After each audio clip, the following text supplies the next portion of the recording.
Rain poured over the small house in Nairobi as 16-year-old Zanil folded her schoolbooks into a worn backpack. Her hands shook, but she tried to stay calm. Behind her, her stepmother Fiona stood with arms crossed, her face hard. "You're not my responsibility," she said sharply. "Your father left nothing. Get out." Zanil turned, her eyes wet. "Please, Mama Fiona," she begged softly. "Just one more night. I'll leave in the morning." The only answer was the sound of rain hitting the tin roof. Fiona's voice came again, colder this time. "Out!" Zanil froze for a moment, hoping she'd change her mind. But the door swung open, and Fiona pointed outside. The wind blew rain into the house. Slowly, Zanil stepped out, clutching her bag to her chest. The door slammed behind her with a final, heavy sound that seemed to echo in her heart. She stood in the rain, soaked and shivering, staring at the closed door. The same door she once ran through to hug her father after school. Now she had nowhere to go. She reached into her bag and pulled out a small photo of her father. His smile faded but warm. "I miss you, Papa," she whispered. That night, she found a small church nearby. The benches were cold, but she lay down anyway, hugging her backpack like a pillow. As thunder rolled outside, she stared at the ceiling and whispered to herself, "One day, I'll never need her mercy again." Then she closed her eyes and let the rain sing her to sleep. Days turned into weeks after Zanil was thrown out, and the streets of Nairobi became her new home. Every morning, she woke up on a church bench, washed her face at a public tap, and looked for any place that might give her work. One afternoon, she found a small diner near the bus station. The owner, a tired-looking woman named Mama Njeri, watched her quietly before saying, "You can wash dishes. No pay, but you'll eat." Zanil nodded quickly. That was all she needed, a start. The diner was noisy and hot, filled with the smell of frying oil and smoke. Zanil scrubbed plates until her hands ached, but she never complained. After closing, she would sit outside by the curb, eating leftover bread and tea while listening to the sound of passing matatus. The city was rough, but she was tougher. One day, an old teacher from her former school spotted her near the diner. "Zanil?" he asked, surprised. When she told him what had happened, his eyes softened. The next day, he brought her a pile of worn textbooks and said, "Don't stop studying. You're brighter than this world wants you to believe." Those words stayed with her. Every night after work, she sat under a streetlight, reading those books while the city slept. Sometimes she nodded off over the pages, but she always woke up and kept going. Weeks later, a customer at the diner began to notice her, a quiet man named Mr. Chuma. He often came for lunch and saw her wiping tables, always polite, always focused. One evening, he asked her, "You're not like the others. You study after work." Zanil nodded shyly. "I'm trying to finish school," she said. He smiled. "Come see me tomorrow. I might have a better job for you." The next day, she showed up at his office, nervous but hopeful. It turned out to be a small construction firm, and he offered her a part-time job doing data entry. "It's not much, but it's honest work," he told her. To Zanil, it felt like the world had finally given her a tiny crack of light. She worked at the firm during the day and helped at the diner in the evening. The pay was little, but she managed to rent a shared room and buy her own meals. Some nights, she went to sleep hungry, but she never lost her fire. She looked at the city lights outside her window and whispered to herself, "I won't stay here forever." The streets had become her school, teaching her patience, strength, and silence. She learned that not every battle needed words. Some needed quiet persistence. And while others saw a homeless girl washing dishes, Zanil was already building her future, one small step at a time. By the time Zanil turned 21, life had already taught her more than any classroom. She had gone from washing dishes to typing up company invoices, and now, after years of saving every shilling she could, she finally had enough money to chase her dream. One evening, she walked into a small college in Nairobi and signed up for evening classes in real estate management. The woman at the front desk asked, "Are you sure you can handle work and school?" Zanil smiled softly. "I've handled worse." Her days became a blur. She worked at Mr. Chuma's construction firm from morning until late afternoon, then rushed to class in the evening. By the time she got back to her small rented room, it was past midnight. Her dinner was often just bread and tea, but she didn't mind. "This is temporary," she told herself every night while reviewing notes under the dim bulb hanging from her ceiling. Sleep became a luxury she couldn't afford, but her determination kept her awake. At work, her co-workers started to notice. "That girl never stops," they would whisper. Some admired her. Others thought she was trying too hard. But Zanil didn't care about opinions. Every spreadsheet she completed and every file she organized felt like a small brick in the foundation of the life she was building. Months turned into years, and finally, the day came when she held her real estate certification in her hand. The paper was slightly creased from how tightly she gripped it, tears forming in her eyes. It wasn't just a certificate, It was proof that she had survived everything meant to break her. When she returned to the office, she showed it to Mr. Chuma. The old man smiled proudly. I told you, Zanil, hard work never hides. From today, you're not my assistant anymore. You're my property assistant. She couldn't believe it. Her first official title. Her hands trembled as he handed her a new contract and said, "You've earned this." That month, she received her first real paycheck. It wasn't much by city standards, but to her, it felt like gold. She walked home slowly that evening, holding the envelope close to her chest. When she got to her room, she pulled out her father's old photograph, the same one she had carried through rain and hunger. She placed the photo on her table, smiled through tears, and whispered, "I'm getting closer, Papa." Every time she processed a property deal or signed a new file, she remembered the house she once lost, her father's home. Each signature reminded her of the pain she had endured, but also of the future she was claiming piece by piece. Zanil was no longer the girl the world felt sorry for. She had become the woman everyone talked about, the girl who never gives up. Years rolled by, and Zanil's name slowly started to carry weight in Nairobi's real estate world. From filing papers to closing deals, she had climbed the ladder one careful step at a time. By 28, she was known as one of the youngest real estate brokers in the city, sharp, composed, and unstoppable. Her face started appearing on property listings and company brochures. People admired her calm confidence, but few knew where she had come from. She never told anyone about her past. That story stayed locked inside her, buried beneath polished smiles and tailored suits. Zanil now had a small team working under her and a corner office with a view of the city she once wandered through, hungry and hopeless. Her phone buzzed all day with clients looking to buy, sell, or invest. Money was no longer a dream. It had quietly become her reality. Still, she lived simply, focusing on her work and her peace. She believed that success didn't need noise. It spoke loud enough on its own. Then, one morning, something unexpected happened. Her assistant, Joy, walked in holding a file. "There's a high-value property being sold urgently," she said. "A mansion in Lavington. The owner wants a quick sale." Zanil nodded, flipping through the details casually, until her eyes froze on the name of the seller. Fiona Kamau. Her heart stopped for a second. That name carried 1,000 memories: rain, rejection, and a slammed door. She took a deep breath and closed the file slowly. Joy noticed her pause. "Should I pass this one on to another agent?" she asked carefully. Zanil looked up, a faint smile forming on her lips. "No," she said softly. "I'll handle it myself." Her voice was calm, almost too calm. Inside, her emotions twisted: shock, anger, disbelief, and a strange sense of satisfaction. The same woman who once threw her into the streets was now trying to sell her mansion in desperation. Life had come full circle, but Zanil wasn't the kind to gloat. Revenge wasn't her style. Quiet victories were. She turned to Joy again. "Book the viewing," she said, "but use a different name. I don't want the seller to know who's coming." Joy nodded, slightly confused but obedient. "Of course, Ms. Kamau. When should I schedule it?" Zanil glanced out the window, watching the traffic crawl below. "Tomorrow morning," she said, "and make sure the owner will be there." When Joy left the room, Zanil sat back in her chair, staring at the city skyline. She thought about the girl who once cried in the rain, clutching a photo of her father. That girl had dreamed of a day like this, not out of hatred, but out of hunger for justice. She whispered to herself, almost smiling, "Let's see how the world turns, Mama Fiona." The next morning, Zanil's car stopped in front of a large mansion in Lavington. The iron gates stood tall, chipped with age, but she recognized them instantly. Her breath caught in her throat. It was the same gate she had walked out of years ago, crying and drenched in rain. Now she was back, not as a helpless girl, but as a buyer. She stepped out of the car in a crisp beige suit, her heels clicking against the driveway stone. The garden was overgrown, the paint on the walls faded, yet every corner whispered memories. She could almost see her younger self running across the yard, calling out, "Papa!"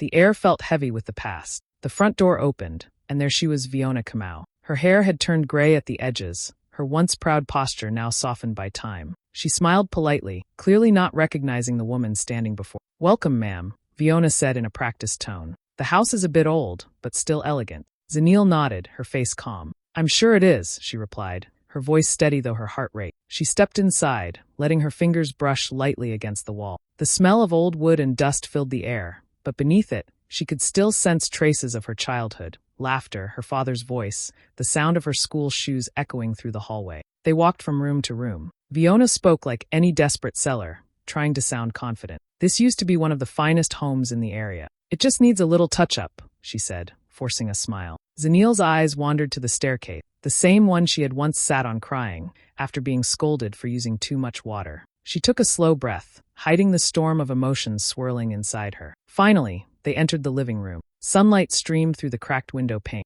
Zanil turned to Fiona and asked, "Why are you selling such a beautiful house?" For the first time, Fiona hesitated. Her fake smile faded. "Debt," she admitted quietly. "My husband passed away, and he left me with nothing. I've been struggling to keep up. I have no choice."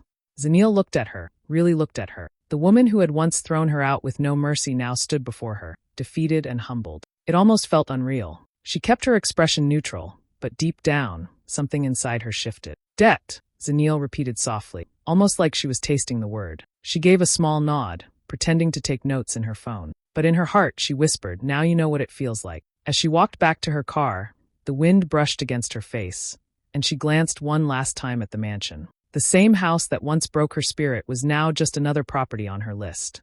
Only this time, she held the power. A few days after visiting the mansion, Zanil sat in her office, staring at the property file. She could still see every corner of that house in her mind, the memories, the pain, the promise she made to herself years ago. Now, fate had handed her a chance she never expected. She picked up her phone and called her company's accountant. "I want to make a full cash offer," she said firmly. "No negotiations. Handle everything quietly." When the property agent heard the offer, he nearly dropped his pen. "You're buying it outright? No installments? No loan?" he asked in disbelief. Zanil simply smiled. "Yes, in full. Just process the paperwork." Her voice was calm, but inside, her heart raced with a strange mix of power and peace. The deal moved fast. Fiona, desperate to sell, signed every document that crossed her table without hesitation. She never asked who the buyer was, she just wanted the money. The agent congratulated her, saying the buyer was a young, successful businesswoman. Fiona even laughed and said, "Lucky girl. I hope she enjoys it more than I did." When the last signature was done, Zanil received a message, "Sale complete. Keys ready for collection." She sat for a moment, letting the reality sink in. The house that once threw her out now legally belonged to her. No shouting, no revenge speech, just a quiet, perfect victory. That evening, she drove to the mansion herself. The same gate opened, but this time, she wasn't a scared child, she was the owner. She parked her car neatly in the driveway and walked up to the door. Fiona opened it, smiling politely as she always did with clients. Then she froze. Her smile disappeared, her eyes wide with disbelief. Zanil, she stammered, her face going pale. Zanil stood there, graceful and composed. "Yes," she said softly, meeting her eyes. "The girl you threw into the rain." Fiona's mouth trembled. I didn't know." Zanil stepped closer, her tone steady but sharp. "I came back from my father's house." For a moment, silence filled the air. Fiona's knees seemed to weaken as the truth sank in. She looked around the living room, the same one she had once forbidden Zanil to enter. Now the power had shifted completely. Zanil didn't yell or gloat. She didn't need to. Her calm was louder than anger. "You signed the papers yourself," she said gently. "This house is mine now." Fiona's eyes filled with tears as she sank into a chair, whispering, "Oh God, what have I done?" Zanil looked around the room one last time before turning to leave. "You taught me something, Mama Fiona," she said quietly. "That mercy is a choice. Today I chose silence."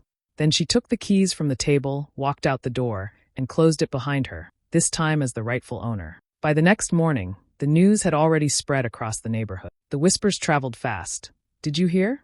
The stepdaughter owns the mansion now." Some people didn't believe it at first, but when they saw Zanil's car parked at the gate, reality hit. The same girl who had once been chased out in the rain now held the keys to the very house that rejected her. Neighbors peeked through their windows as Zanil supervised a few workers cleaning the compound. Everyone stared, but she ignored the attention. She wasn't there to show off. She was simply taking back what was hers. Her calmness made people talk even more. She didn't shout, didn't celebrate. One woman whispered to another. She just took over quietly. Later that afternoon, Fiona showed up. She looked smaller somehow, her fancy clothes replaced by a simple dress, her face tired and drawn. She stood at the gate for a while before walking in slowly, her eyes darting around as if hoping this was all a bad dream. "Zanil," she said softly, her voice cracking. "I made mistakes.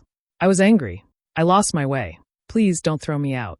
I have nowhere to go." Zanil turned to face her. For a moment, she just looked at the woman who had once called her worthless. There was no hate in her eyes, only quiet strength. "You didn't just make mistakes, Fiona," she said calmly. "You broke me, but I rebuilt myself." Fiona tried to step closer, her hands trembling. "I was scared after your father died. Everything fell apart. I didn't know how to handle it." Zanil took a slow breath. "And instead of asking for help, you took it out on a child." You left me in the rain. Her voice didn't rise, but every word hit hard. Now you're standing where I once stood, outside a home that no longer belongs to you. Tears rolled down Fiona's face. Please give me a chance, she whispered. Zanil glanced at her watch, her tone firm but calm. You have 2 weeks to move out, she said. After that, I'm renovating. Fiona's shoulders slumped. You're really turning me away? I'm giving you what you never gave me, Zanil said quietly. Time. The words hung heavy between them. For a moment, Zanil remembered that night years ago, standing in the rain, begging for mercy. The pain of that memory used to crush her, but now it made her stand taller. As Fiona walked away slowly, Zanil didn't smile or cry. She just watched, her heart steady. There was no revenge in her expression, only closure. She turned toward the house, the wind brushing her face. The same moment that once broke her now felt like victory. She didn't need to shout, didn't need to prove anything. Her silence said it all. 2 weeks later, the mansion stood quiet. Fiona had packed her things and left early that morning. For the first time in years, the gate was wide open, waiting, not for an owner, but for someone who truly belonged there. Zanil arrived just as the sky began to darken. Rain started to fall, soft at first, then heavier, just like that night long ago when she was thrown out with nothing but a backpack and a broken heart. She stood by her car for a moment, watching the raindrops hit the driveway. Then she smiled. Full circle, she whispered to herself. She walked through the gate slowly, her heels splashing in the puddles. The sound of rain on the roof brought back memories she thought she'd buried. Her father's laughter, her small bedroom, the echo of Fiona's angry voice. But this time, the pain didn't sting. It felt distant, like a story that had finally ended. Zanil unlocked the door and stepped inside. The air was musty but familiar. She walked straight to the living room, the same one she had once been forbidden to enter as a child. The furniture was gone, the walls cracked and dull, but to her it was perfect. She stood in the middle of the empty room and whispered softly, "I'm home, Papa." Her eyes filled with tears, but they were happy ones. She could almost feel her father's presence, warm and proud. "I did it," she murmured. "I came back." Over the next few weeks, Zanil transformed the old mansion completely. She repainted the walls in warm tones, cream, gold, and soft brown. She replaced the broken windows and filled the space with light. Every corner of the house started to feel alive again. She framed her father's old photos and hung them in the hallway, right where everyone could see them.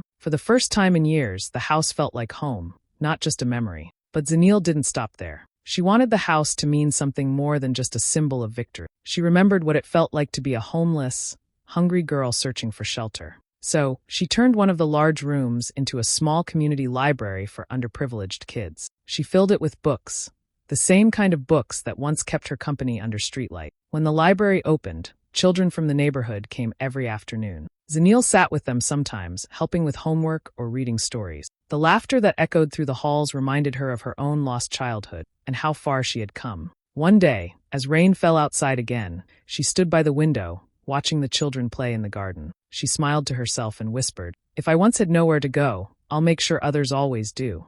The mansion wasn't just her home now. It had become her healing, proof that even from pain, something beautiful can grow. Months passed, and the house that once echoed with pain now felt peaceful. The library was full of children every weekend, laughter bouncing off the walls. Zanil had found her rhythm, work, community, and quiet evenings by the balcony where she often talked to her father's photo. Life was calm, finally. One cloudy afternoon, as she was reviewing property files in her home office, her housekeeper knocked softly. "Madam," she said hesitantly, "there's a woman outside asking to see you. She says it's important." Zanil looked up, slightly puzzled. "Who is she?" The housekeeper hesitated. "She says her name is Fiona Kamau." The name froze the air. Zanil sat back slowly, her heart steady but alert. "Let her in," she said after a pause. When Fiona entered, Zanil almost didn't recognize her. The woman who once stood tall and proud now looked weak and tired. Her clothes hung loose, her face pale, her eyes full of something Zanil had never seen before, shame. She held a small handbag like it was her only possession. "Zanil," she said softly, her voice trembling. "I'm sick. The doctors say I don't have much time. I have nowhere to go." Zanil looked at her quietly for a long moment. The years of anger and hurt that once burned inside her didn't rise this time. Instead, she felt something unexpected, pity. She gestured toward a chair. "Sit down." Fiona sank into the seat, her hands shaking. Zanil poured her a glass of water and placed it in front of her. The simple gesture made Fiona's eyes fill with tears. "You don't owe me anything," she whispered. I didn't know where else to go." Zanil's voice was calm, almost gentle. "You're right. I don't owe you anything, but I forgive you." Fiona looked up, stunned. "You forgive me?" "Yes," Zanil said quietly. Not for you, for me. I don't want to carry your cruelty any longer. I let it go. She reached into her drawer and pulled out a white envelope. There's some money inside, she said, placing it on the table. Use it to start over. Find somewhere to stay, get treatment. That's more kindness than you ever showed me. Fiona's lips trembled as tears spilled down her cheeks. I don't deserve this, she whispered. Zanil nodded slightly. Maybe not, but I do. I deserve peace. Fiona covered her face and cried, not just for what she had lost, but for the woman sitting across from her. Zanil had become everything she could never be, strong, kind, and untouchable. After a while, Zanil stood. Take care of yourself, she said softly. This is goodbye. As Fiona left the house slowly, clutching the envelope, Zanil watched from the doorway. The rain began to fall again, just like it always did at turning points in her life. But this time, it didn't feel sad. It felt like cleansing, the final drop of pain washing away. The sun was setting over Nairobi, painting the sky in shades of gold and orange. Zanil stood on the balcony of her mansion, her home, the same one that had once rejected her. Below, the sound of laughter filled the garden. Children from her library were playing, running barefoot on the green grass, their joy echoing through the walls that once held only pain. Zanil smiled softly, leaning on the balcony rail. The wind brushed through her hair as she watched them, her heart full. She had rebuilt her life piece by piece, not through anger, but through hard work, quiet faith, and forgiveness. Her voice, calm and steady, seemed to carry through the air like a gentle reminder. When they throw you away, don't chase them. Build yourself until they have to look up to find you. Inside, her office door stood open. The sign on the wall read Zanil Kamau Properties, a name that now meant success, strength, and resilience. On her desk sat two framed treasures, her first paycheck and her father's smiling photograph. She picked up the photo, brushing a finger over the glass, and whispered with a soft smile, "You were right, Papa. What's mine will always find its way back." Outside, thunder rumbled in the distance, and raindrops began to fall, just like that night years ago. But this time, the rain didn't mean pain. It felt like peace. As she stood there watching the rain fall over her garden, Zanil closed her eyes for a moment and breathed deeply. She didn't need revenge. Her success had already spoken for her, because sometimes the sweetest justice isn't loud or cruel. It's living so well that your silence says everything.